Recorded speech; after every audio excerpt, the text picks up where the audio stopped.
So not the most attractive of poses, but basically today is going to be all about recovery, mobility and the importance of everything surrounding it. So I'm going to get my session done, which is going to be squats and deadlifts. You've obviously seen quite a lot of those, and then I am going to introduce you to what I have to put my body through in order to maintain my flexibility, my mobility, and get rid of all of those aches and pains after being a powerlifter, especially being a powerlifter as small and as light as I am. So I hope that you enjoy the video, and I'm just going to get this session sorted and boxed off, and then I will take you through everything else. I do have another little session as well to do, which is called the Magic 50, and I'll probably just record that Magic 50 after the squats and deadlifts. So again, if you want to know anything about that one, it's just a really good cardio burn, to be perfectly honest with you.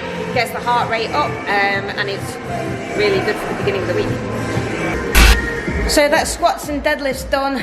I'm actually really happy that the deadlifts have finally finished, because my hips are really starting to give me some jip. Even my accessories are starting to hurt. So I'm actually really happy that it is recovery day and that I'm going to go and see Tommy afterwards, and I'll show you exactly what he's going to do in terms of keeping my hips mobile and healthy. But right now I've got a Magic 50 to do. So the Magic 50 is dumbbell swings. No, they're not. They're dumbbell snatches, 5 each arms, going into dumbbell swings, which is the Russian version, not the American version, which is what they do in CrossFit.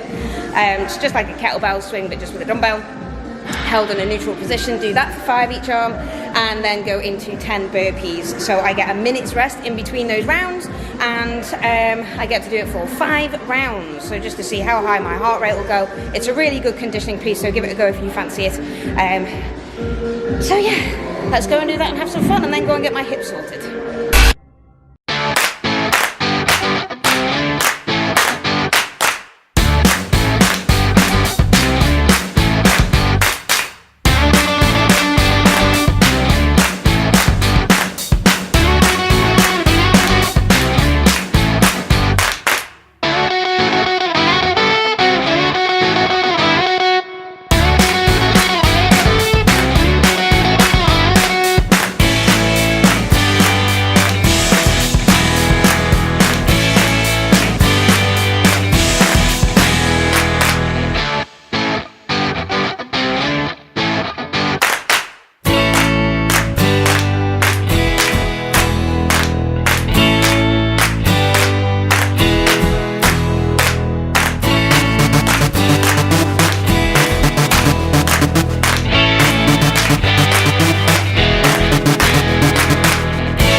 Like I'm walking into the lion's den here.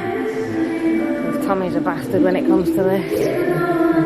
There he is, there's the main man himself, look. Hello guys. You alright? So this is Tommy, he is the bastard that I tell you about all the time. Yeah, as he is, he loves it. But there he is, make sure that you're taking note of his name. And Tommy's going to run through what he does to keep my hips supple and mobile so I can sumo like a beast. Okay. Welcome. My name's Tommy. I'm sure that Vicky has filled you in many a times about the pain that she's gone through in the past. Indeed, indeed. Just a quick one really on what we're going to be doing today. Obviously Vic is a really high level power lifter, so she does a lot of strength training, and as a result of that we get a lot of muscular tension, and it's important to maintain the mobility of certain structures around the hip mainly, to just enable certain muscles to function correctly. So because if the muscles are too tight or too long, then the function of that muscle is compromised. Alright, so we're going to start today by just doing some soft tissues of certain areas. If we look at Skelly Steve, Skelly there, you can see him. We're looking at the hip region today. Alright, so the first thing we need to be looking at is the adductors. So they're the muscles on the inside of the thigh, and those certain muscles, when she goes down into sumo squat, particularly, they get elongated. They're elongated. Okay, so what happens, and we have to find out where they go to and from. Alright, so they go from the inside of the border of the femur, so the medial border, and attach up into the pubis of ramus. That's where it attaches to. Okay, so we're going to release those, and then we're going to do some techniques to distract the head of the femur out of the socket. Alright, so we're just going to use a belt, and we're going to really try to mobilize this joint, pulling it out to the side, and we're going to pull it out to the front, so anteriorly. Alright, here we go. I'm excited. Tommy makes it sound like it's really nice and it's really easy. And you have no idea how freaking painful this is. See, can you hear the manic laugh? That's not because he's nice. I like pain. I like handing out pain. No, he likes giving pain. He don't like pain. Nobody likes pain. Anyway. The pain chamber, as they call it. Right, okay, so let's start by doing a bit of warming up on the adductors. Alright, so can you just lie on your back on there for me? You can have a pillow. Oh, thanks. Appreciate it. There we go. So this region, so you can just bend the knee and just rest that down. That is the region that we need to have a look at. Alright, so this inside border, you can actually see it coming through there. Alright, so we just need to mobilize this area, and then we can move forward, actually distracting the hip joint, pulling it out.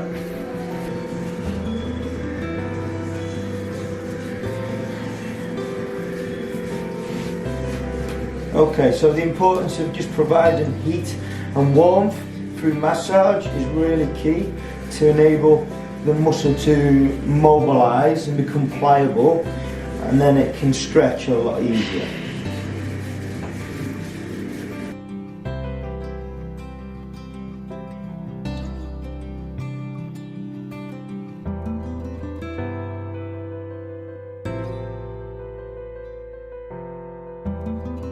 As you can see, the tissues are starting to warm up and redden up, which is giving you a sign that blood flow's starting to increase in the area.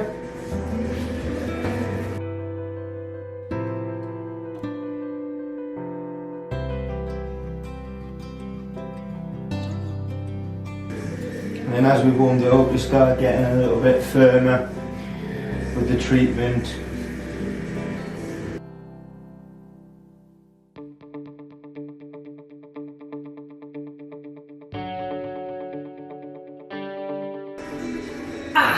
Sorry? When she said it was painful, she was telling the truth.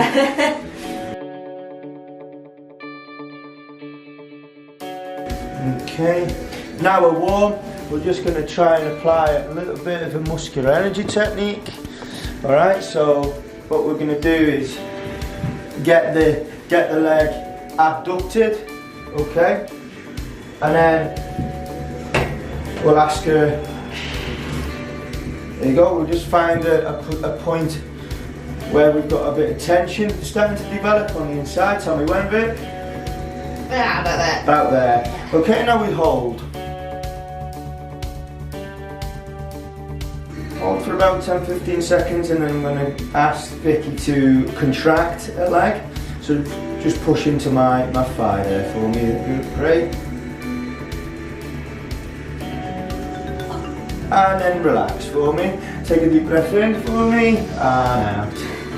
As she breathes out, the relaxation kicks in, and I'm able to push a little bit further in the range and her hip will abduct even further.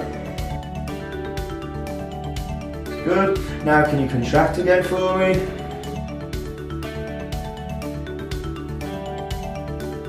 Okay, nice and relaxed for me. Take a deep breath in and out. And I'm going to just push into end range again. Tell me when. There. And we can see how that has improved substantially.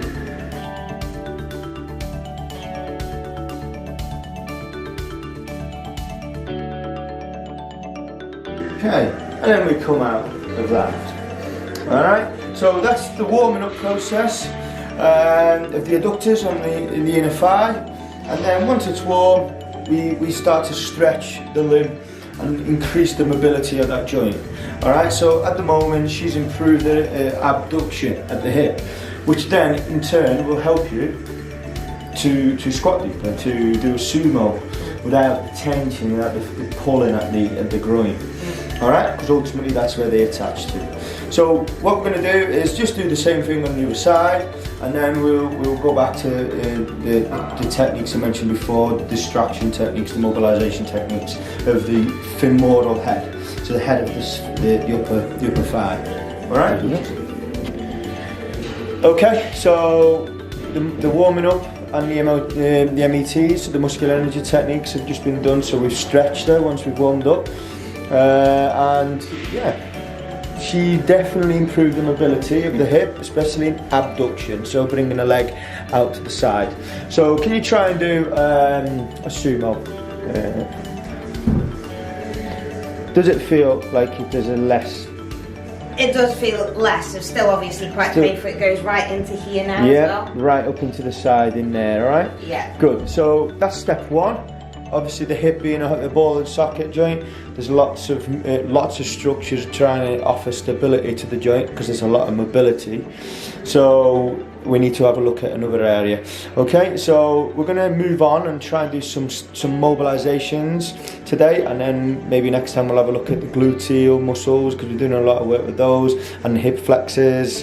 But for now we're going to go on to the mobilizations, and we start with the use of a belt. Okay, so it's going to look a little brutal, alright, it's going to look a bit of like a torture routine, but yeah, she'll I know exactly what it's like, and I take the piss out of Tommy because it's almost like a bit of a sex swing. Yeah, if somebody bounced in and had this belt around my waist, and people would be wondering a little bit. So now we've got a strap that's attached to my hips, and the belt is going right in the crease of the joint of the hip. Alright, with the knee bent, I'm just supporting the hip, and then I'm pulling out the head of this bone out from the socket, so out to the side. Alright, and it will feel very weird. Okay, but it's just impossible to get the mobilization at the head of the femur like we're doing now without somebody else or without this technique. So you can stretch all year round, but ultimately, if you can imagine how many muscles are actually attached at the head of this femur, it's a lot. So by us mobilizing it in this way, we're stretching those structures.